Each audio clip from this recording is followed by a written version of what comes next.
يغفر ما دون ذلك لمن يشاء ومن يشرك بالله فقد افترى إثما عظيما কিয়ামতের ময়দানে বান্দারে আমি আল্লাহ রহমান আমি আল্লাহ রহিম আমি আল্লাহ গফফার বান্দা তোর জীবনের সব গুনাহ আমি আল্লাহ রাব্বুল আলামিন maaf করে দিতে পারি চাইলে আল্লাহ চাইলে maaf করতে পারেন কি পারেন না আল্লাহ রাব্বুল আলামিন এক একটা উসিলা দেখে দেখে বান্দাকে maaf করবেন এমনকি একজন মানুষ কিয়ামতের ময়দানে হাদিস শরীফে এসেছে জান্নাতে যাবে নবীজি বলেন ওই ব্যক্তিটাকে দুনিয়াতে একজন মানুষ এক গ্লাস পানি পান করিয়েছিল বিপদের সময় সেই ব্যক্তি বলবে তোমাকে আমি পানি পান করিয়েছিলাম তুমি তো আল্লাহর প্যারা বান্দা আজকে কি আমাদের জান্নাতে তোমার সাথে নিয়ে যাওয়া যায় না ওই লোকটা আল্লাহর কাছে বলবেন আল্লাহ রাব্বুল আলামিন আমাকে দুনিয়াতে এক গ্লাস পানি পান করিয়েছিল এক গ্লাস পানির উসিলায় আল্লাহ রাব্বুল আলামিন কিয়ামতের ময়দানে ওই ব্যক্তিকে সাথে তারও জান্নাতের মালিক বানিয়ে দিবে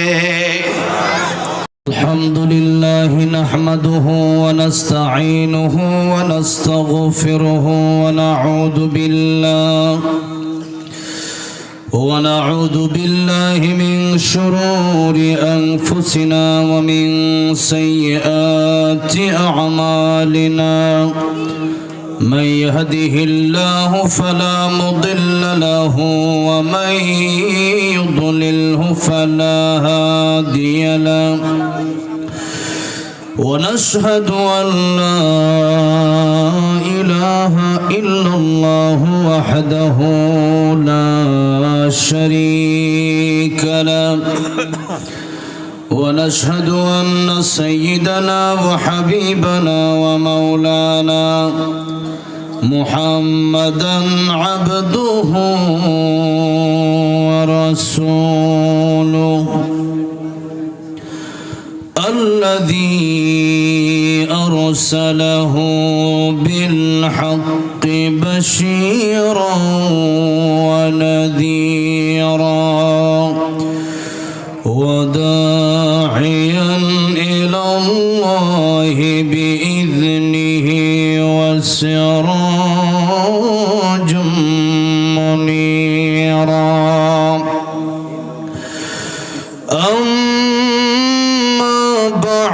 فقد قال الله تعالى في كلامه المجيد وفي فرقانه الحميد أعوذ بالله من الشيطان الرجيم بسم الله الرحمن الرحيم تبارك الذي بيده الملك وهو على كل شيء قدير الذي خلق الموت والحياة ليبلوكم أيكم أحسن عملا وهو العزيز الغفور صدق الله العظيم وقال النبي صلى الله عليه وسلم اغتنم خمسا قبل خمس شبابك قبل هرمك وصحتك قبل سقمك وغناك قبل فقرك وفراغك قبل شغلك وحياتك قبل موتك أو كما قال النبي عليه الصلاة والسلام وقال تعالى في بشان حبيبه ومحبوبه مخبرا وآمرا إن الله وملائكته يصلون على النبي يا أيها الذين آمنوا صلوا عليه وسلموا تسليما اللهم صل على محمد وعلى آل محمد كما صليت على إبراهيم وعلى آل إبراهيم إنك حميد مجيد اللهم بارك على محمد وعلى آل محمد كما باركت على إبراهيم وعلى آل إبراهيم إنك حميد مجيد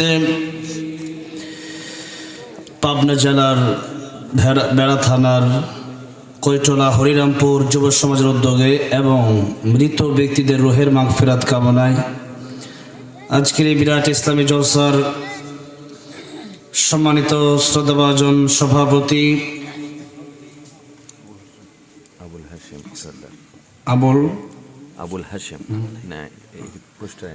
আবুল হাশেম সর্দার সাহেব, আজকের এই ইসলামী জলসার সম্মানিত প্রধান অতিথি, বাংলাদেশ জামাত ইসলামীর জেলা কেন্দ্রীয় কর্ম পরিষদ সদস্য শোরা সদস্য ডক্টর আব্দুল বাসিত খান হাফিজাহুল্লাহ আমার পূর্বে অত্যন্ত গুরুত্বপূর্ণ কথা বলেছেন।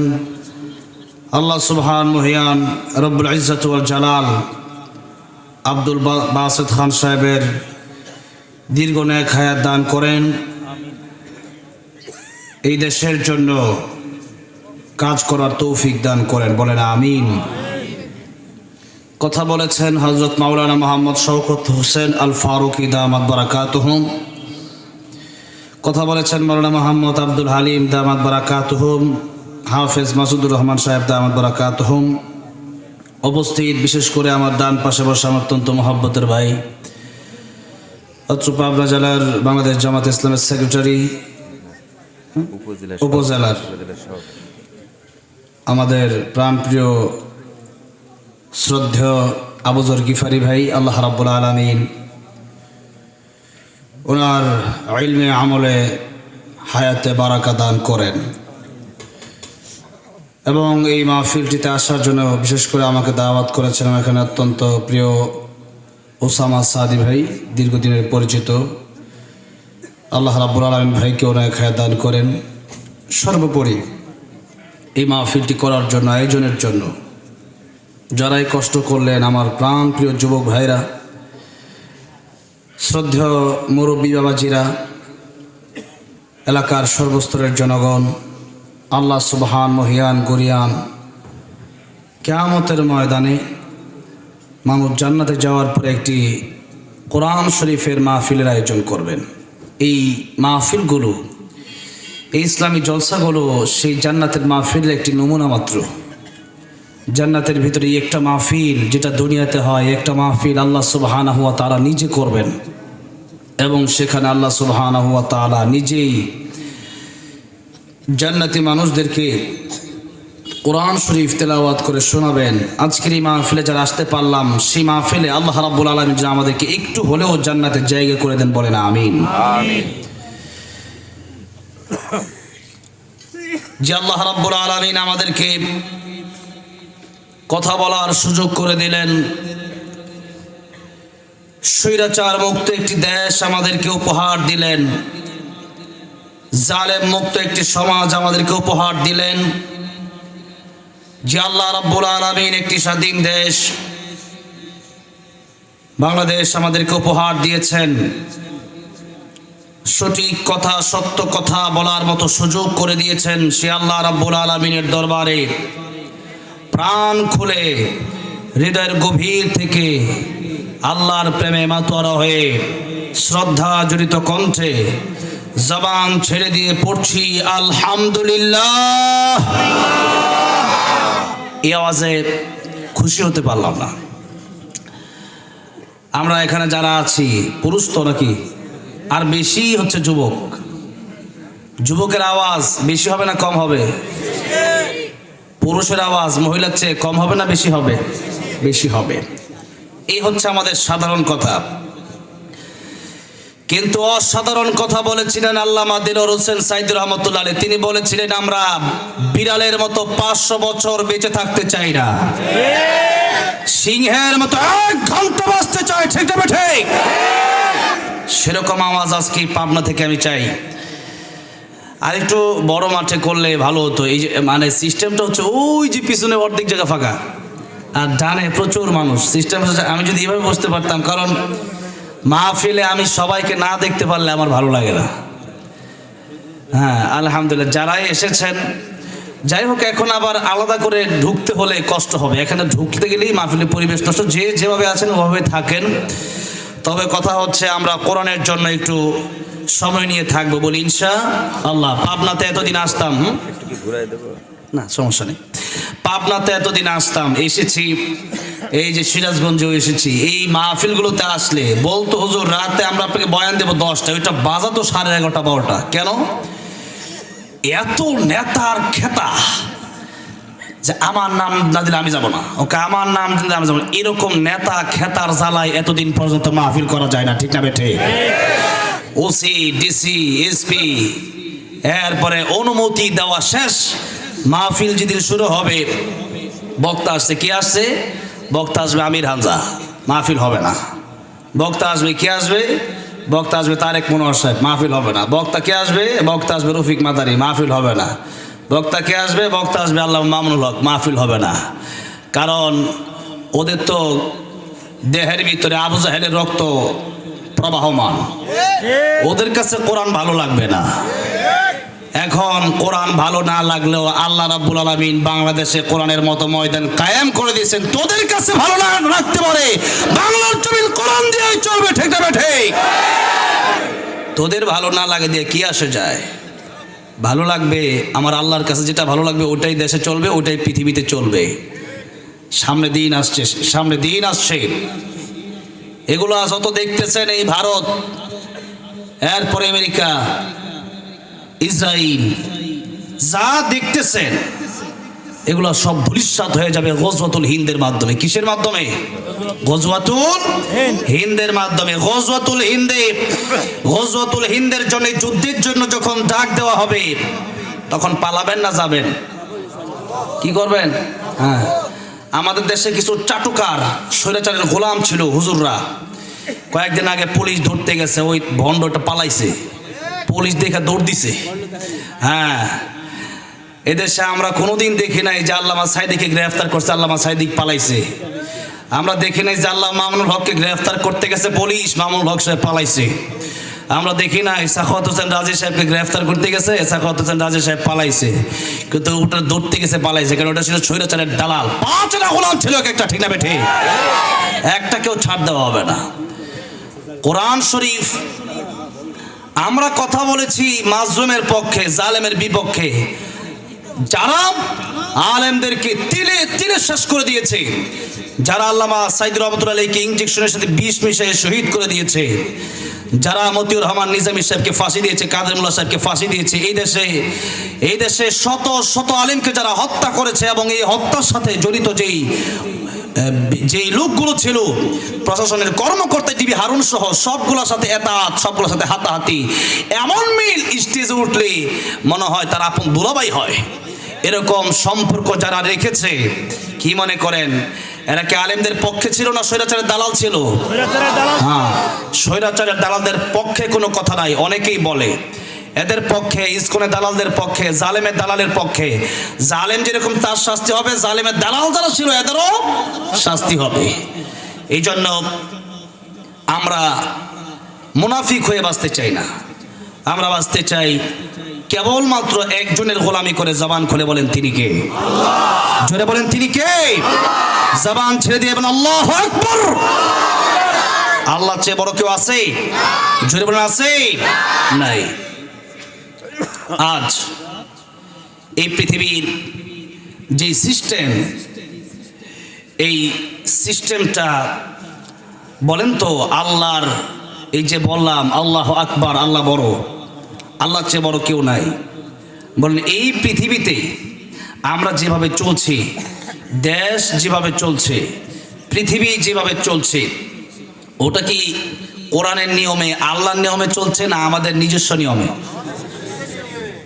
আমাদের নিজস্ব নিয়মে চলছে। তাই আজকে সূরা মুলুক থেকে আমরা তাফসিরে ঢুকবো, বলি ইনশাআল্লাহ। আল্লাহ রাব্বুল আলামিন বলছেন তাবারাকাল্লাযী বিয়াদিহিল মুলকু ওয়া হুয়া আলা কুল্লি শাইইন কাদির। এই আকাশ জমিন, আমরা যারা এখানে বসে আছি, যারা দাঁড়িয়ে আছি, পৃথিবীর যত মাখলুক আছে, সবার একাচ্ছত্র মালিকানা কার হাতে? মালিক কে? এই যে মালিক আল্লাহ, এটাই আল্লাহ রাব্বুল আলামিন বোঝাতে চাইলেন। বিয়াদিহিল মুলক, রাজত্ব আমার আল্লাহর হাতে। এই পৃথিবী যা কিছু আছে, চন্দ্র সূর্য গ্রহ নক্ষত্র আকাশ জমিন জিন ইনসান, সবার মালিক আমার আল্লাহ। আর আমরা যারা পৃথিবীতে আছি সবাই আমরা গোলাম। তাহলে মালিক কে? আমরা কি? জীবনের মালিক কে? আমরা কি? গোলাম। এখন মালিক চলবে গোলামের কথায় না গোলাম চলবে মালিকের কথায়? গোলাম চলবে মালিকের কথায়। গোলাম যদি মালিকের কথা না শুনে, আপনি কোম্পানিতে চাকরি করতে গেছেন, কোম্পানির মালিকের কথা আপনি শুনলেন না, বললো তুমি 8 ঘন্টা ডিউটি করবো, তোমাকে মাস শেষে 15,000 টাকা বেতন দেওয়া হবে। আপনি বললেন যে 8 ঘন্টা ডিউটি আমি করব, ঠিক আছে, মন চাইলে করবো, মন চাইলে করবো না। মালিক বললো তোমার চাকরি নট হয়ে যাবে, ঠিক না? ঠিক, বেতন পাবা না, চলে যাও, অন্য লোক এখানে ঢুকবে। আল্লাহ রাব্বুল আলামিন বলেন আমি আল্লাহ রাব্বুল আলামিন তোমাদের মালিক, তোমরা আমার গোলাম। আকাশের নিচে জমিনের উপরে আমি আল্লাহ রাব্বুল আলামিন তোমাদেরকে যেভাবে বলবো ওভাবেই তোমরা চলবা। আর যদি আকাশের নিচে জমিনের উপরে আমি আল্লাহর গোলামি না করে তোমরা চলাফেরা করো, আল্লাহ রাব্বুল আলামিন সূরা রহমানে বলছেন ইয়া মা'আশারাল জিন্নি ওয়াল ইনসি ইন ইসতাতা'তুম আন তানফুযু মিন আকতারিস সামাওয়াতি ওয়াল আরদি ফানফুযু লা تنفذون إلا بسلطان فبأي آلاء ربكما تكذبان। যারা পড়েন ঠোঁট মিলে আমার সাথে পড়েন فبأي آلاء ربكما تكذبان। আল্লাহ রাব্বুল আলামিন বললেন আমার আকাশ আমার জমিন তোমাদেরকে আমি আল্লাহ রাব্বুল আলামিন বানালাম। هل أتى على الإنسان حين من الدهر لم يكن شيئا مذكورا। কিছুই ছিল না তোমরা, জিরো থেকে আমি আল্লাহ রাব্বুল আলামিন তোমাদেরকে হিরো বানায় দিলাম। বান্দারে বানানোর তো অবশ্যই একটা উদ্দেশ্য আছে। উদ্দেশ্য হলো আমি আল্লাহ রাব্বুল আলামিন তোমাদেরকে কেবলমাত্র আমি আল্লাহর ইবাদতের জন্য পাঠালাম। ও বান্দারে মাঝে মধ্যে ভুল হয়ে যেতে পারে, মাঝে মধ্যে অন্যায় হয়ে যেতে পারে, আমি আল্লাহ রাব্বুল আলামিন এই অন্যায় মাঝে মধ্যে যদি তোমরা করো আমি আল্লাহ ক্ষমাও করে দেব, এই ঘোষণা আল্লাহ রাব্বুল আলামিন দিয়েছেন। তবে অহংকার করা যাবে না, ঘাড়তেরামি করা যাবে না। এই দুইটা রোগের কারণে ইবলিস যে ছিল ফেরেশতাদের সরদার, সেই ইবলিসকে আল্লাহ রাব্বুল আলামিন জান্নাত থেকে বের করে দিলেন, বিতাড়িত করে দিলেন। সে আল্লাহ রাব্বুল আলামিন ইবলিসকে বলেছেন, ইবলিস আমার কথা তুমি মেনে নাও, পাল্টা প্রশ্ন করো না। আমি বলেছি আদমকে তুমি সিজদা করো। ইবলিস বলল খলাকতানি মিন নার ওয়া খলাকতাহু মিন তিন, আমি আগুনের তৈরি আর আদম মাটির তৈরি, আমি করব না। আল্লাহ রাব্বুল আলামিন পাল্টা প্রশ্ন করো না, যা বলেছি তা তুমি করো। সম্মান তো আমি আল্লাহ রাব্বুল আলামিন দিয়েছি, আমি আল্লাহ রাব্বুল আলামিন যেহেতু সম্মান দিয়েছি, তুমি পাল্টা প্রশ্ন করো না। তোমাকে বলেছি এটাই তোমার ইবাদত। ইবলিস বলল এটা আমার ভালো লাগে না। আল্লাহ রাব্বুল আলামিন বললেন তোকে আমি আমার কাছ থেকে তুই লানত প্রাপ্ত হয়ে গেলি, ধ্বংস হয়ে গেল। এই অহংকারের কারণে ইবলিস ধ্বংস হয়ে গেল। এই জন্য গুনাহ হতে পারে। এখানে যারা এসেছেন সবার কিছু না কিছু গুনাহ আছে না? একবার তো নিষ্পাপ না, সবাই কি নিষ্পাপ? গুনাহ সবারই কম বেশি আছে। আমি এই তো কয়েকদিন আগে টাঙ্গাইল এক মাহফিল গেলাম।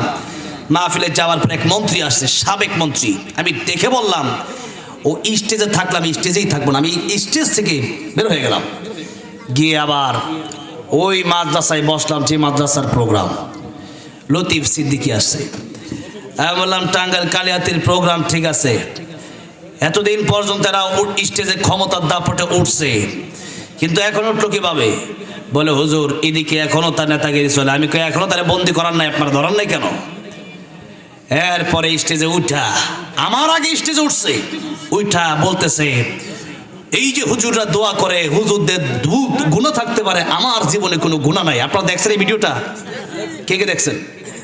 যাক, আপনারা অনেকেই ভিডিওটা দেখছেন। তো সে বলল আমার কোনো গুনাহ নাই। চিন্তা করতে পারেন, আমার নবী দিনে 100 বার তওবা করে, আমার নবীর তো কোনো গুনাহ নাই। আছে? আছে? আমার নবী দিনে 100 বার তওবা করেছেন। জিজ্ঞেস করা হলো ইয়া রাসূলুল্লাহ, ইয়া হাবিবাল্লাহ, আপনার কোনো গুনাহ নাই, এরপরও আপনি কেন এত নামাজ পড়েন, এত সিজদা দেন, এত রুকু করেন, আল্লাহর কাছে এত তওবা করেন, কারণ কি? আল্লাহর নবী বললেন এই জন্য করি আমার আল্লাহ রাব্বুল আলামিনের শুকরগুজার বান্দা কি আমি হব না?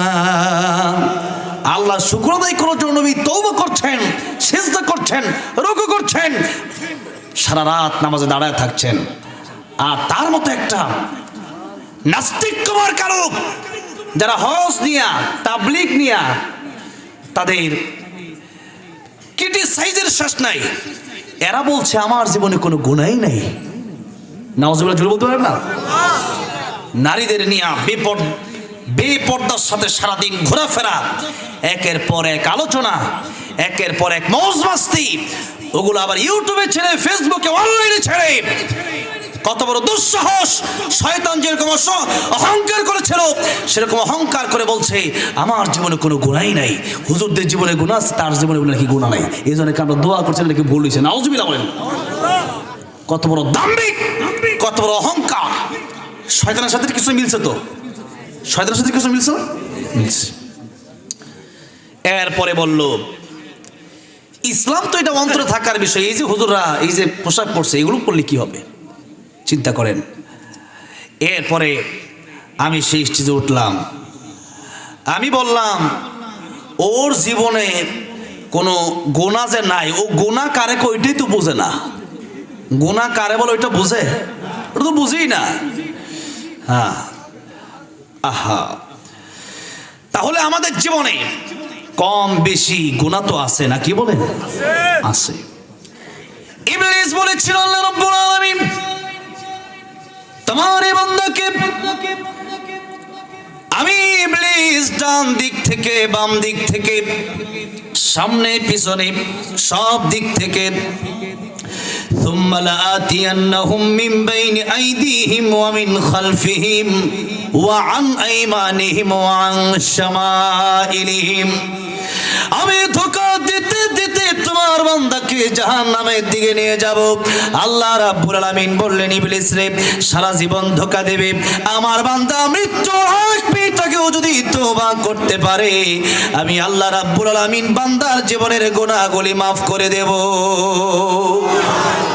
দুইটা সময় বাকি রেখে রাসূল সাল্লাল্লাহু আলাইহি ওয়াসাল্লাম বলেন, ওই দুই সময় চলে আসলে আর তোমরা তওবা করলে কবুল হবে না। কয়টা সময়? দুইটা সময়।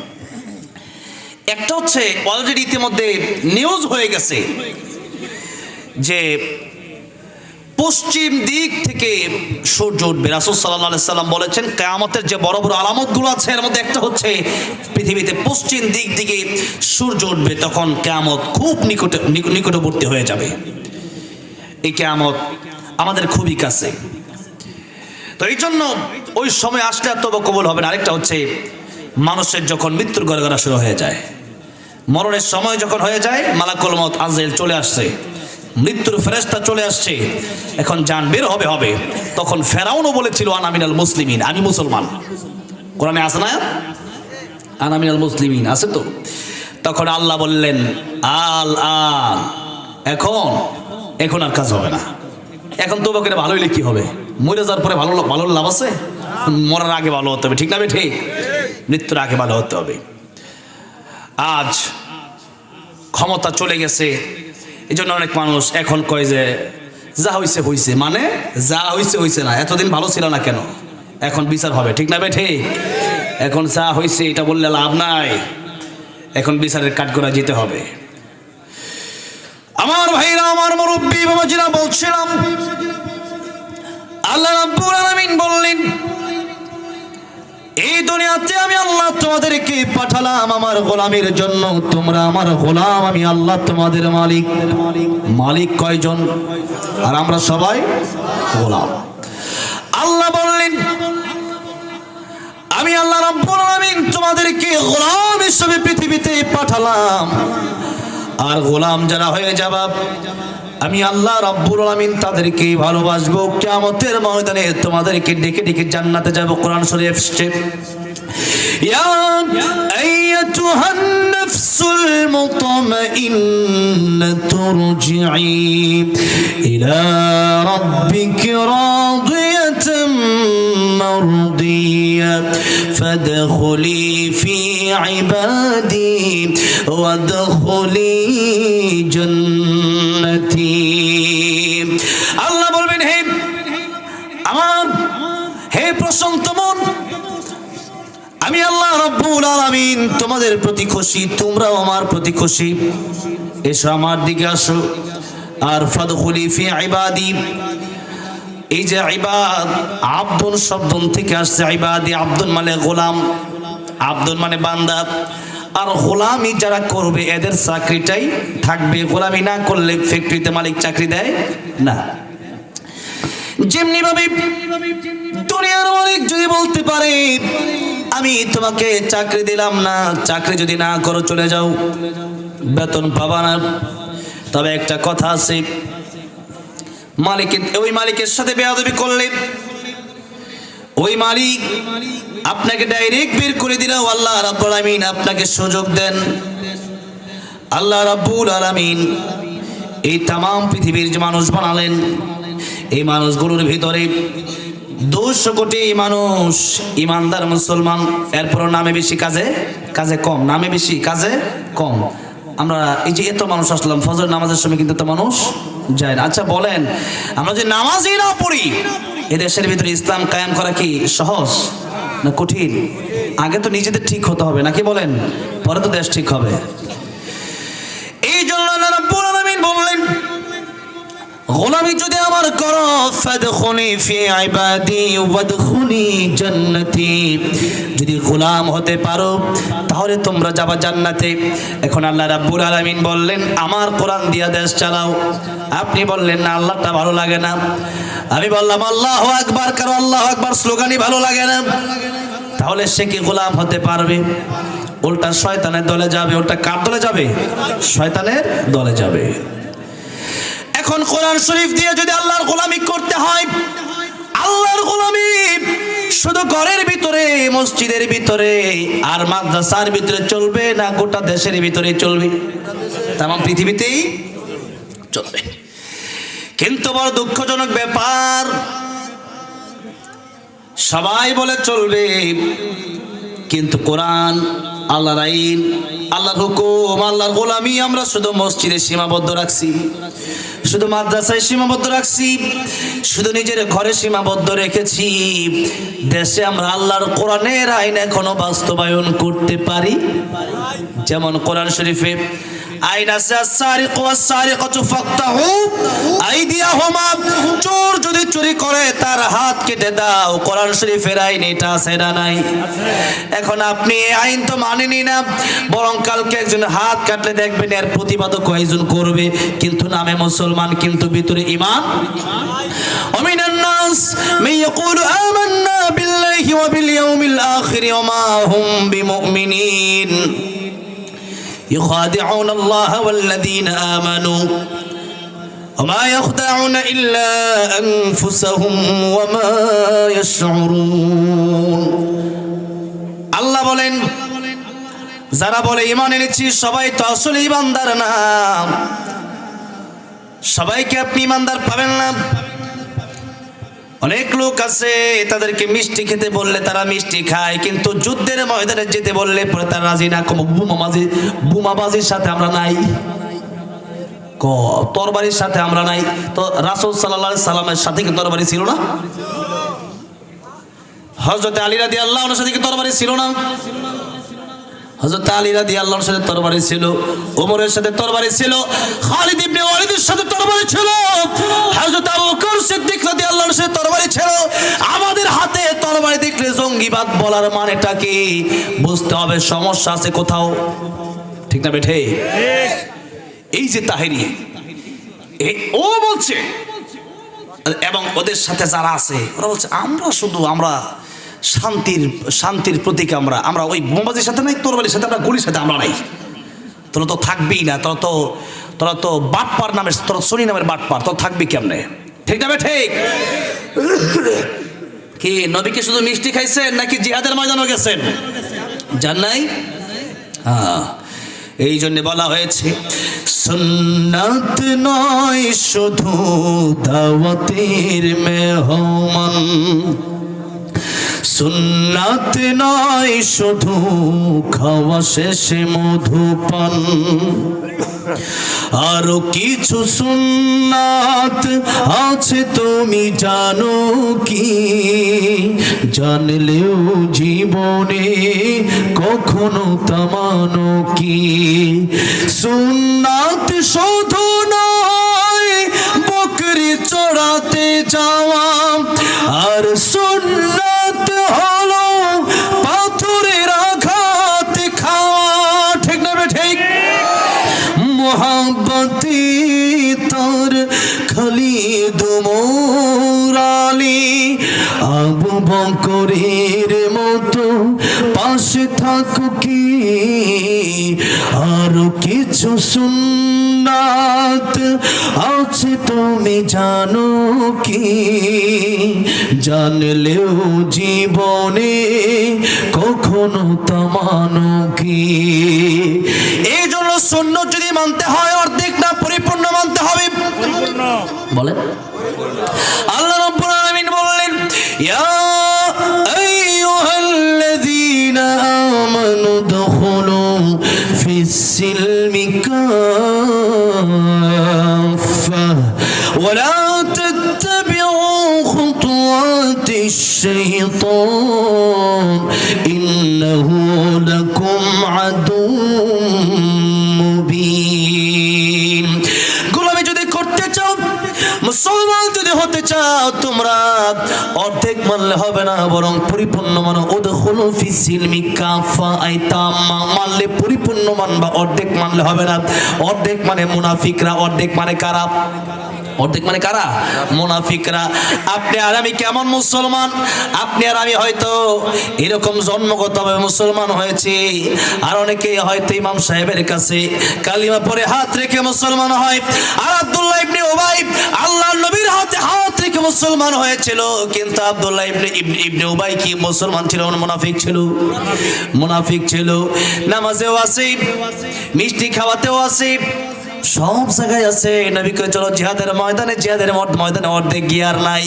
জিবরিল আমিন লিস্ট নিয়ে আসলো, ইয়া রাসূলুল্লাহ ইয়া হাবিবাল্লাহ, ওটা তো মুনাফিক। নবী বলেন পাগড়ি উপরে জুব্বা উপরে। জিবরিল আমিন বলেন ইয়া রাসূলুল্লাহ ইয়া হাবিবাল্লাহ, পাগড়ি পরলেই বড় ইমানদার হওয়া যায় না, শুধু দাড়ি রাখলেই বড় ইমানদার হওয়া যায় না, শুধু জুব্বা পরলেই বড় ইমানদার হওয়া যায় না। ইন্না আকরামাকুম ইনদাল্লাহি আতকাকুম, অন্তরটা বড় ভালো থাকার দরকার। যদি বলেন আছে না নাই? আজকে আমাদেরকে দেখতে বড় ভালো, কিন্তু অন্তরটা বড় কালো। আর বেলাল রাদিয়াল্লাহু আনহু কালো না ফর্সা? কালো, কিন্তু অন্তরটা বড় ভালো। নবীজি গেলেন জান্নাতে মেরাজের রাতে। নবীজি গিয়া দেখলেন কার পায়ের হাঁটার আওয়াজ শোনা যায়। নবীজি জিজ্ঞাসা করলেন জিবরাইল, কার পায়ের হাঁটার আওয়াজ শোনা যায়?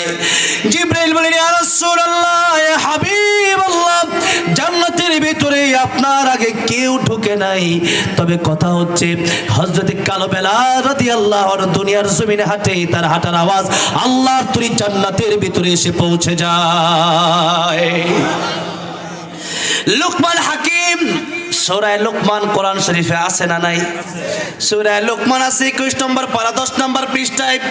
এই সূরা লুকমান আল্লাহ রাব্বুল আলামিন নাজিল করলেন। লুকমান আলাইহিস সালাম তার সন্তানকে বললেন, ওয়া ইয ক্বালা লুকমানু লিবনিহি ওয়া হুয়া ইয়াইযুহু ইয়া বুনাইয়া লা তুশরিক বিল্লাহ ইন্নাশ শিরকা লাযুলমুন আযীম।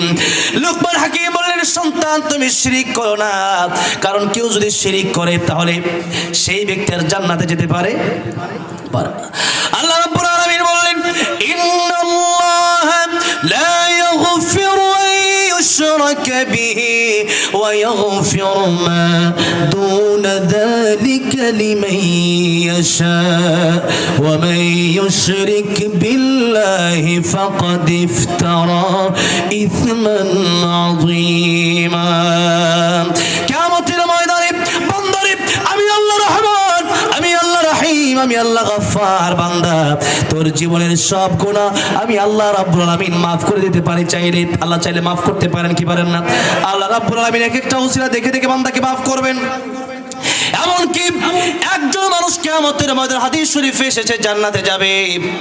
নবীজি বলেন ওই ব্যক্তিটাকে দুনিয়াতে একজন মানুষ এক গ্লাস পানি পান করিয়েছিল বিপদের সময়। সেই ব্যক্তি বলবে, তোমাকে আমি পানি পান করিয়েছিলাম, তুমি তো আল্লাহর প্যারা বান্দা, আজকে কি আমাদের জান্নাতে তোমার সাথে নিয়ে যাওয়া যায় না? ওই লোকটা আল্লাহর কাছে বলবেন, আল্লাহ রাব্বুল আলামিন আমাকে দুনিয়াতে এক গ্লাস পানি পান করিয়েছিল, এক গ্লাস পানির উসিলায় আল্লাহ রাব্বুল আলামিন কিয়ামতের ময়দানে ওই ব্যক্তিকে সাথে তারও জান্নাতের মালিক বানিয়ে দিবে। তাহলে কোন আমল আমার আপনার আল্লাহর কাছে মানে প্রিয় হয়ে যায়, এটা কি বলা যায়? যদি বলা যায়, বলা যায় না।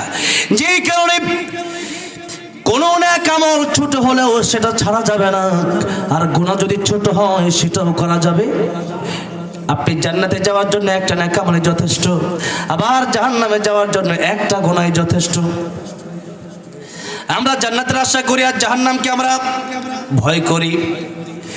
আল্লাহ রাব্বুল আলামিন বলেন কিয়ামতের ময়দানে মানুষের অনেক গুনাহ থাকবে, আমি আল্লাহ রাব্বুল আলামিন কোন গুনাহ থেকে কারে বাঁচায়া, কোন নেক আমলের কারণে, কোন ভালো কাজের কারণে আমি আল্লাহ কাকে জান্নাত দেব এটা আমি আল্লাহই ভালো জানি। আমি আল্লাহর বান্দার এক একটা ভালো কাজকে ওসিলা বানায়া কিয়ামতের ময়দানে বান্দাকে জান্নাতের মালিক বানিয়ে দেব। আল্লাহ তুমি দয়ার সাগর রহমানুর রহিম, তোমার দয়ায় পূর্ণ আমার সারা নিশিদিন, তোমার দয়ায় পূর্ণ আমার সারা নিশিদিন। আল্লাহ তাআলা কিয়ামতের ময়দানে আসলেই তো আমরা গুনাহগার। কিয়ামতের ময়দানে আল্লাহ তুমি আমাদের উপর রহম করে আমাদের প্রত্যেককে জান্নাত দিও, বলেন আমিন। যে কথা বলছিলাম, আল্লাহ রাব্বুল আলামিন বলেন লা ইয়াগফিরু আন ইউশরাকা বিহি, আমি আল্লাহ তোমাদের জিন্দেগীর গুনাহ মাফ করে দিতে পারি চাইলে, কিন্তু একটা গুনাহ আমি আল্লাহ আগেই ওয়াদা করলাম মাফ করব না, তওবা না করে আসলে। সেই গুনাহ হচ্ছে শিরকের গুনাহ, মাজার পূজার গুনাহ।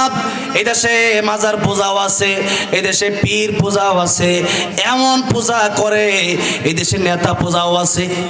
নেতা পূজা আছে না? নেতা যায় সবাই মাথা নিচা করে ফুল দেয়, ওইটা হারাম, করা যাবে না। এই নেতা পূজা, পীর পূজা, কবর পূজা, যেটাই করুক না কেন সবগুলো হারাম। সিজদা দিতে হবে একজনকে, জুড়ে বলেন তিনি কে? গোলামি করতে হবে একজনের, জবান খুলে বলেন তিনি কে? এবার আসেন আল্লাহ রাব্বুল আলামিন এই লোকমান হাকিমের নামে সূরা নাজিল করলেন। যে কথা বলছিলাম, লোকমান হাকিম তিনি ফর্সা ছিলেন না কালো ছিলেন? কালো। এরপরে ছিলেন একজন বকরির রাখাল। কি ছিলেন? বকরির রাখাল। অনেক ধনী না গরিব? গরিব। গরিব, কালো, রাখাল। এরপরে আল্লাহ রাব্বুল আলামিন কোরআন শরীফে তার নামে সূরা নাজিল করে দিলেন। সে লোকমান হাকিম তার সন্তানকে যে কথা বলেন আল্লাহ হুবহু কোরআন শরীফে ওই আয়াতগুলো এইভাবে নাজিল করছেন। কি সম্মান আল্লাহ দিলেন! এটা কিসের মাধ্যমে? অনেক সুন্দর ছিলেন নাকি? অনেক ধনী ছিলেন, নেতা ছিলেন, কেন? ভিতরটা ভালো ছিল, ঠিক না বেঠে? অন্তরটা ভালো ছিল। এই জন্য নবী জীবন আত্তাকওয়া হা হুনা, আত্তাকওয়া হা হুনা, আত্তাকওয়া হা হুনা। নবী তিনবার বলে এইভাবে দেখালেন তাকওয়া থাকে ভেতরে। তাকওয়া কোথায় থাকে? ভেতরে থাকে। আজকে আমাদের চেহারা বড় সুন্দর, চেহারা বড় ভালো, কিন্তু আল্লাহর সাথে আমাদের সম্পর্ক নাই। আল্লাহর সাথে সম্পর্ক নাই, যার কারণে বিপদে পড়লে পরে দৌড়ান নেতার কাছে, বিপদে পড়লে দৌড়ান বড় ভাইয়ের কাছে। সাহাবায়ে কেরাম বিপদে পড়লে দৌড়াতো আল্লাহর কাছে। কার কাছে? ইব্রাহিম আলাইহিস সালামকে যখন আগুনে ফেলে দেওয়া হবে, ইব্রাহিম আলাইহিস সালামের সামনে জিবরাইল আলাইহিস সালাম চলে আসলেন। আল্লাহর পয়গম্বর ইব্রাহিম খলিলুল্লাহ, আপনি বলেন আপনার আগুন থেকে বাঁচায় দিন। পয়গম্বর ইব্রাহিম খলিলুল্লাহ ডেকে বললেন, আমারে তুমি কেন আগুন থেকে বাঁচাবা? আমার আল্লাহ কি অন্ধ হয়ে গেছে? আমার আল্লাহ রাব্বুল আলামিন কি আমার দেখে না? আল্লাহু আকবার। আমার আল্লাহ কি আমার দেখে না? আর আমার আল্লাহ যদি আমার দেখে, আমি আগুনে পড়বো, এটা তো আল্লাহ দেখতেছে। ওটা দেখার পরে যদি আল্লাহ সহ্য করে, আল্লাহর কাছে ভালো লাগে, আমি ইব্রাহিম একবার নয়, দুইবার নয়, আল্লাহর খুশির জন্য 1000 বার আমি আগুনে জ্বলতে রাজি আছি। আল্লাহ বললেন, ইয়া নারু কুনি বারদান ওয়া সালামান আলা ইব্রাহিম। আগুন আমার ইব্রাহিমের জন্য আর গরম থাকতে পারো না, আমার ইব্রাহিমের জন্য তুমি আরামদায়ক হয়ে যাও। ইব্রাহিম আলাইহিস সালাম পৃথিবী থেকে চলে যাওয়ার আগে মানুষদেরকে বলে গেলেন, পৃথিবীর মানুষেরা শুনো, পৃথিবীতে কত জায়গায় আমি গেলাম, কত জায়গা আমি দেখলাম, আর ওই 40টা দিন আগুনের ভিতরে আমি ছিলাম। আগুনের ভিতরে এত শান্তি, আগুনের ভিতরে এত শান্তি আমি পেয়েছি, পৃথিবীর কোনো জায়গায় এত শান্তি আমি ইব্রাহিম খলিলুল্লাহ দেখি নাই। এই জন্য কবি বলেছেন, যে নামে ইব্রাহিমের আগুন হলো পানি, ডাকার মতো ডাকলে আজো সাড়া দেবেন তিনি রে মন, সাড়া দেবেন তিনি। ও মধুর নামটি মিটাই হতাশার জ্বালা, গলেতে পরো ও নামের মালা, ও নামের তুলনা হবে না, হবে না, তুলনা নাই নাই নাই, তুলনা নাই নাই নাই।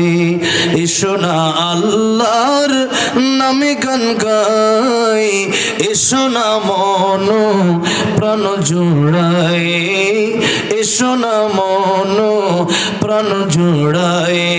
আল্লাহ আকবার, সবাই আল্লাহ আকবার, আল্লাহ আকবার জোড়ে আল্লাহ আকবার। জামান ছেড়ে দি, আল্লাহ আকবার, সবাই আল্লাহ আকবার, আল্লাহ আকবার বলেন। আহা, আল্লাহকে তো ডাকতে পারতেছেন না, জবান বন্ধ হয়ে গেছে আমল না করতে করতে। আল্লাহু আকবার জোরে আল্লাহু আকবার, আল্লাহু আকবার বলেন আল্লাহু আকবার। ও মধুর নামটি নিলে এই হৃদয় হাসে, ও মধুর নামে সুখ নেমে আসে, ও নামের তুলনা মিলে না মিলে না, তুলনা নাই নাই নাই, তুলনা নাই নাই নাই। এসো না আল্লাহর নামে গান গাই, এসো না মন প্রাণ জোড়ায়, এসো না মন প্রাণ জোড়ায়। আল্লাহু আকবার জোড়ে আল্লাহু আকবার, আল্লাহু আকবার বলেন। আমার ভাইরা, আমার মুরব্বি বাবাজিরা, এই জন্য যতই বিপদে পড়েন না কেন মনে রাখতে হবে, বদরি কাফেলাতে 313 জন মুসলমান ছিলেন, ইমানদার ছিলেন, হাজার কাফিরের বিরুদ্ধে মোকাবেলা করেছেন। আল্লাহ রাব্বুল আলামিন তার ফেরেশতা পাঠায়া ইমানদারকে সাহায্য করেছেন। এই জন্য ইমানদার বিপদে পড়লে চাইবে একজনের কাছে, জবান খুলে বলেন তিনি কে। কারণ গোলাম তার মালিকের কাছে চায়, কর্মচারী বিপদে পড়লে তার মালিককে বলে যে বিপদে পড়ছি, এই মাসে কিছু টাকা বেতন বাড়ায় দেন, অথবা গত মাসের বেতন বাকি রাখছেন, টাকাটা দিয়ে দিলে ভালো হয়। আর আমাদের মালিক হলো আল্লাহ, সুতরাং আমরা সেই আল্লাহর কাছে সব সময় চাইবো। কিন্তু আজকে আমরা তাওয়াক্কুল হারিয়ে ফেলেছি। কি হারিয়ে ফেলেছি? তাওয়াক্কুল। দুনিয়ার পিছনে যত দৌড়াবেন দুনিয়া আপনার কাছ থেকে চলে যাবে, শুধু দৌড়াবেন কিন্তু পাবেন না। আর মাল্লাহুল মাওলা ফালাহুল কুল, আল্লাহর প্রেমে যদি পাগল হতে পারেন তামাম পৃথিবী আপনাকে দিয়ে দিবে, আপনি নিতে চাইবেন না। এই হচ্ছে ইমানদার। আমার ভাইরা, আমার মুরব্বী বাবাজিরা, এই জন্য আমরা চাইবো একজনের কাছে, যদি জবান খুলে বলেন তিনি কে, তিনি কে। কোনো পীরের কাছে চাওয়া যাবে না, এরকম ধারণাও করা যাবে না। সন্তান দেন কে? খাবার দেন কে? হায়াত দেন কে? আল্লাহ দেন। কিন্তু এগুলো আজকে আমরা আস্তে ধীরে ধীরে কোথায় যে চলে যাচ্ছি। মাজারে আমাদের দেশটা ভরপুর হয়ে গেছে, শিরকে আমাদের সমাজ নষ্ট হয়ে যাচ্ছে। মাজার তো সে ও ব্যক্তি, ওটা কবরে চলে গেছে, ও আপনাকে কি দিবে? বরং ও তো আপনার চেয়ে দুর্বল, আপনি তো জীবিত, ও তো মরা। ঠিক না ঠিক? হ্যাঁ। আমার ভাইরা, আমার মুরব্বি বাবাজিরা, যে কথা বলছিলাম, আল্লাহ রাব্বুল আলামিন বলেছেন তোমাদেরকে পাঠালাম আমার গোলামি করার জন্য, তবে গোলামি বেশি দিন করতে হবে না। এই যে বালেগ হওয়া থেকে নিয়ে মৃত্যু পর্যন্ত তোমাদের গোলামি হবে। আর যদি কারো মনে না চায় যে আমি গোলামি করব না, আপনি না করলে আল্লাহর ক্ষতি হবে। আপনি নামাজ না পড়লে আল্লাহর অনেক লস হয়ে যাবে, নাকি বলেন? আগামীকাল থেকে মনে হয় সূর্য আর উঠবে না, নাকি চন্দ্র মনে হয় উঠবে না, নাকি নাকি আপনার ক্ষতি হবে? আপনারই ক্ষতি হবে। আসাদ, নূর, তাসলিমা, নাসরিন, এটা তো একদল, এটা তো কোনো প্রভুতেই বিশ্বাসী না, রবেই বিশ্বাসী না। ইমাম আবু হানিফা রাহমাতুল্লাহ আলাইহি, ওনার সময় উমাইয়া মাহদী খলিফা তার কাছে নাস্তিক এসে বলল আল্লাহ বানিয়া, তো এটা যদি তোমরা আমাকে বিশ্বাস করাতে পারো কোনো কারণেই, আমি বিশ্বাস করব। লম্বা চড়া করে আমি ঘটনা বলার ইচ্ছাও আমার না, আমি বলার চেষ্টাও করি না। এক একটা ঘটনা 2-3 মিনিট 5 মিনিটে বললেই শেষ হয়ে যায়। আমি ছোট্ট করে উদাহরণ দিচ্ছি। আমাদের দেশে কিছু লোক আছে, কিছু আলেম আছেন, আমি ওনাদেরকে বলবো এক ঘটনা বলছে 5 মিনিটে বলে শেষ করে, ওটা 5 ঘন্টা লাগায়, ওটা বলা যাবে না। আপনি এক ঘটনা বললে আর বাকি কি কি কি শোনাবেন? এই জন্য কথা তো অনেক, সমাজে অনেক সমস্যা, ওষুধ দেবো কোন জায়গায়, ঠিক না ঠিক? অনেক কথাই বলা দরকার। আমাদের অনেক সমস্যা এখন সমাজে, নামাজ নাই, পর্দা নাই, সুদ আছে, ঘুষ আছে, কোরআনের আইন নাই। আমরা যাব কোথায়? কোথায় ওষুধ দেবো? কোনটা রেখে কোনটা ঠিক করব? কবে হিন্দুদেরকে দাওয়াত দেবো? মুসলমানের তো আমরা ঠিক করছি না, ঠিক না ঠিক? নাকি মুসলমানদের ঠিক হতে পরে একসাথে আমরা মিলেমিশে হিন্দু, খ্রিস্টান, বৌদ্ধদেরকেও আমরা দাওয়াত দেবো, বলি ইনশা আল্লাহ। আমার ভাইরা, আমার মুরব্বি বাবাজিরা, আমি আপনি যদি আল্লাহর গোলামি না করি, নামাজ না পড়ি, ফারিকুন ফিস সাঈর, পথ হচ্ছে বাম দিকে সোজা জাহান্নামে। কোথায় আছে পথ? জাহান্নামে। ইমাম আজম আবু হানিফা রাহমাতুল্লাহ আলাইহি ডাকলেন উমাইয়া খলিফা মাহদি, বললেন এই যে একটা বাহাস করা লাগবে। তো ইমাম আজমকে ডাকলেন বিকেল বেলায়, সন্ধ্যাবেলায়। উনি আসলেন গভীর রজনীতে, বললেন আপনি কি তো অনেক আগে খবর পাঠালাম, দেরি হইল, কোনো সমস্যা ছিল কিনা? বললো হ্যাঁ সমস্যা তো একটা ছিল, নদীর ওই পারে দাজলা নদী, ওই পারে আমার বাড়ি, এই পারে আপনার বাড়ি, আমি আসবো কিভাবে, নৌকা পাচ্ছিলাম না, অনেকটু দেরি করে আসছিলাম। তো রাতের বেলায় মাঝি নাই, নৌকা নাই, হঠাৎ করে দেখলাম একটা গাছ এসে অটোমেটিক নৌকা হয়ে গেল। এরপরে কি যেন আলকাতরা মেরে সুন্দর করে নৌকাটা সাজায় দিল। এরপরে মাঝি নাই, নৌকা আমার কাছে চলে আসলো অটোমেটিক, আমি নৌকাতে উঠলাম, নৌকা আমার এই পারে এসে নামাই দিল, এতে চলে আসলাম। নাস্তিক বেটা দাঁড়ায় গেছে, তোমাকে তো মানুষ বলে ইমামে আজম, আর এখন তো দেখছি তুমি বোকা, কিসের ইমামে আজম তুমি? ইমামে আজম রাহমাতুল্লাহ আলাইহি বললেন, ওরে নাস্তিক শোনো, তাম পৃথিবী, এই পৃথিবী তুমি দেখছো, তুমি যে আমাকে বোকা বললা কারণটা কি?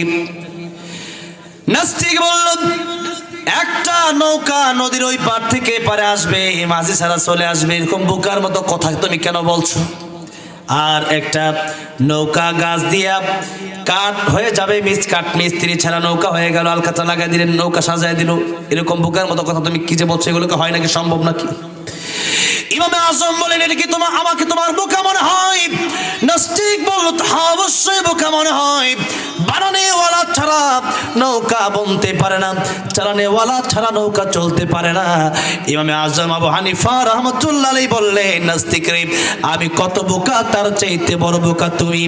একটা নৌকা যদি বানানেওয়ালা ব্যতীত বনতে না পারে, চালানেওয়ালা ব্যতীত চলতে না পারে, তুমি কেমনে বললা এই পৃথিবীতে তুমি আসলে? পৃথিবী তৈরি হলো কোনো সৃষ্টিকর্তা ছাড়া, তার মানে সৃষ্টিকর্তা একজন আছে, জবান খুলে বলেন তিনি কে?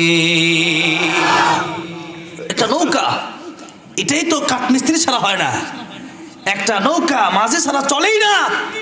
আর আমি আপনি চলছি, আমি আপনি কথা বলছি, এই দুনিয়া চলছে, প্রতিদিন সূর্য ঠিক টাইমে উঠতেছে, ওটা কি মনে করতেছে অটোমেটিক উঠতেছে? অবশ্যই একজন চালানেওয়ালা বানানেওয়ালা আছে না নাই? আছে। কিন্তু সেরকম বিশ্বাস আমাদের অন্তরে খুবই দুর্বল। আমাদের ইমান কচু পাতার পানির মতো টলমলো করে, লালা দিলেই শেষ। 500 টাকার জন্য পর্যন্ত মানুষের দেশে ইমান বিক্রি করে দিয়েছে। অসংখ্য ঘটনা আছে, যারা এই দেশে আল্লাহু আকবার তারা স্লোগান বন্ধ করে দিয়েছে, চাকরি টিকাতে গিয়ে তাদের আল্লাহর নামে স্লোগান বন্ধ করার জন্য মাইক কিনে নিয়েছে বক্তার কাছ থেকে। এরকম অসংখ্য অগণিত ঘটনা আছে না নাই? হ্যাঁ। আল্লাহ রাব্বুল আলামিন বললেন, আমার গোলামি যদি তোমাদের কাছে ভালো না লাগে, তোমরাই ক্ষতিগ্রস্ত হয়ে যাবা। আর আল্লাহ রাব্বুল আলামিন বলছেন, ইয়া মা'আশারাল জিন্নি ওয়াল ইনসি ইন ইসতাতা'তুম আন তানফুযু মিন আকতারিস সামাওয়াতি ওয়াল আরদি ফানফুযু। আমার আইন যদি, আমার কোরআন যদি তোমাদের কাছে ভালো না লাগে, তবে আমার আকাশ জমিন থেকে ছেড়ে তোমরা বের হয়ে যাও। বলেন তো, এখানে আমরা যারা আছি, আল্লাহর আকাশ জমিন থেকে বের হওয়ার মতো কোন শক্তি আমাদের আছে? যেখানেই যাবেন সেখানে কার আকাশ জমিন? এই যে যারা দিল্লিতে গিয়ে পালাইছে, এই দিল্লিটা কার? আমেরিকা, লন্ডন, সবই কার? আল্লাহর। আমি আপনিও, আমার আপনারও কে বানাইছে? হ্যাঁ, ইন্ডিয়ার নরেন্দ্র মোদীকে বানাইছে, ডোনাল্ড ট্রাম্প, হ্যাঁ, সবাইকে আল্লাহ বানাইছে। সুতরাং এরকমটা যদি আল্লাহ পাক বললেন, যদি মনে করো আমার আইন, আমার গোলামি, আমার কোরআন তোমাদের কাছে ভালো না লাগে, সুদ, ঘুষ, জুয়া, জুলুম, এরপরে মানুষকে হত্যা করা, মানুষের দিলে কষ্ট দেওয়া, মানুষের মাল লুটে খাওয়া, এগুলো যদি তোমাদের মনে চায়, আমার আকাশ জমিন থেকে বের হয়ে যাও। এখন আমরা যেখানেই যাব সেখানে কার আকাশ জমিন? আল্লাহ। কার আকাশ জমিন? আল্লাহর আকাশ জমিন। আল্লাহ রাব্বুল আলামিন নিজেই বলছেন, লা তানফুযুনা ইল্লা বিসুলতান। আল্লাহর আকাশ জমিন ছেড়ে পৃথিবীর কোথাও তোমরা যেতে পারবে না। যেখানে যাবে সেখানে আমি আল্লাহর আকাশ জমিন তোমরা পেয়ে যাবে। সুতরাং যেহেতু আমি আল্লাহর আকাশ জমিনে থাকতেই হবে, আমি আল্লাহ রাব্বুল আলামিনের গোলামি করেই থাকতে হবে। পৃথিবীর কোনো জালেম, পৃথিবীর কোনো স্বৈরাচার, পৃথিবীর কোনো তন্ত্র মন্ত্র দিয়া দেশ আর পৃথিবী চলবে না, বরং আমার কোরআন, আমার আইন দিয়ে পৃথিবীটাকে তোমাদের চালাতে হবে। ঠিক না ঠিক? আর যদি আল্লাহর কোরআন তোমাদের কাছে ভালো না লাগে, এটা তো পৃথিবীর কথা আল্লাহ বললেন, কমপক্ষে বাংলাদেশে মুসলমানের দেশে বসে বসে আল্লাহর কোরআনের বিরুদ্ধে একটা কথাও কেউ বলতে পারবে না, আর বললেও কেউ থাকতেও পারবে না। আমার ভাইরা, আমার মুরব্বী বাবাজিরা,